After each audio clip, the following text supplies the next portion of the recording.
So even with nothing but cerulean blue and a good drawing, I don't think there's any denying now that I have a beautiful iris.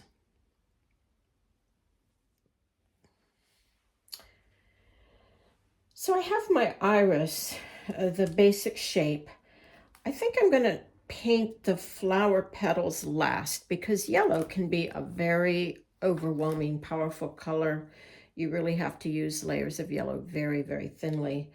I think I'll come right into this area, the center of the flower, paint those. I'm going to stay away from the petals and I'm going to move on down to the leaves.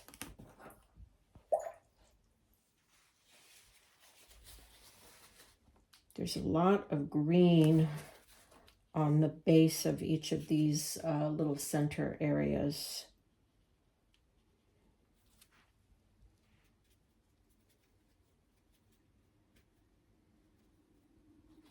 The cerulean blue and yellow are just perfect for that. When I use a limited palette, it does not mean that I will never ever use another color on that I have. You can see I have tons of colors. Of course I will use some other colors, but I may not need to. So I just put a little bit of burnt sienna into the green that I mixed. I think this is fairly warm down here. And it's wet, so I'm just dropping in little tiny bits of this bluish sort of color that I made, grayish, bluish, and that makes that pop. So we're going to let that sit for a minute, and we're going to come on down to the leaves. So the thing about leaves is, you know, sometimes people want to paint all the leaves the same color.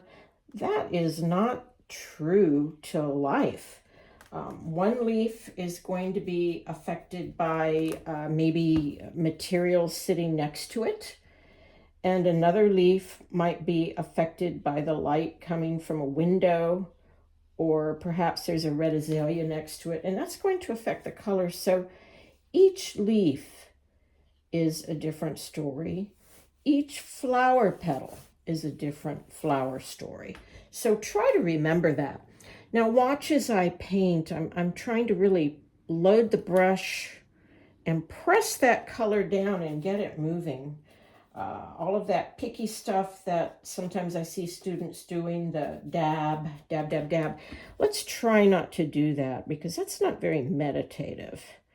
Let's try to just I made a mistake there, I went out of the line, but it doesn't matter. I can, of course, clean anything up that I need to.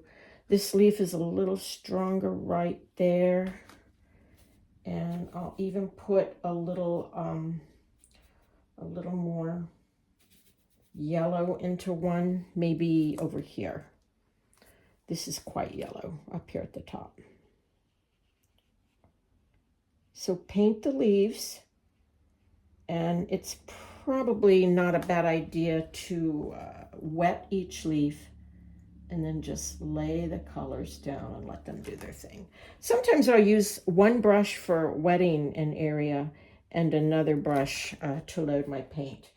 Now, while this is wet, I'm just adding some yellows in places that I want to have pop forward a little bit. And it's wet, so I can do that at this time. We'll have a little yellow right there. So every time you paint, think about it this way. Nothing should be the same. There's an adage, a design adage called repetition with variety. So you always want to use variety in shape, color, form, pretty much everything. So just remember that adage as you drop the color in on these wet areas. You can continue to drop color in on the wet areas as long as the area is evenly wet. Once the shine begins to leave, you have to do that magical thing called stop. I got a tremendous number of colors for my leaves out of just lemon yellow, cerulean blue, and burnt sienna. And it was a very quiet, meditative process, just using mostly this one big brush, loading it, laying the color, letting color float into one another. Now I am going to paint these beautiful little details in the iris. And the yellow, again, will be the very last thing that I will do.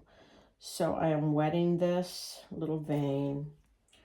I'm going to start with yellow here. And again, very delicately, I don't want to get too much paint. And there's a good bit of brown as this goes down. Always trying to remember that I don't want to have anything the same as anything else. I don't want this area to be the same as that because they each reflect light differently. And that goes down in there. So that would be a little bluer. So that's what I'm doing. I'm just painting each of these little detailed areas. I'm wetting this, bringing it down all the way. It's quite yellow down here. There's like not very much. I'm just nudging the paint along and then coming in with the brown up here. It has to tuck down in there. And unfortunately now I have made a tangential line, which means that runs into that. So I am going to have to lift that up, and I will do that in just a second. Tangential lines are big design flaws, and I'm pretty glad that happened so that you can see how I'm going to take care of it. So all I'm going to do is I have a clean damp brush. I'm just going to lift that up, and that should do it. I may have to clean that up a little bit more later or work on this, but I definitely don't want those two lines to mix.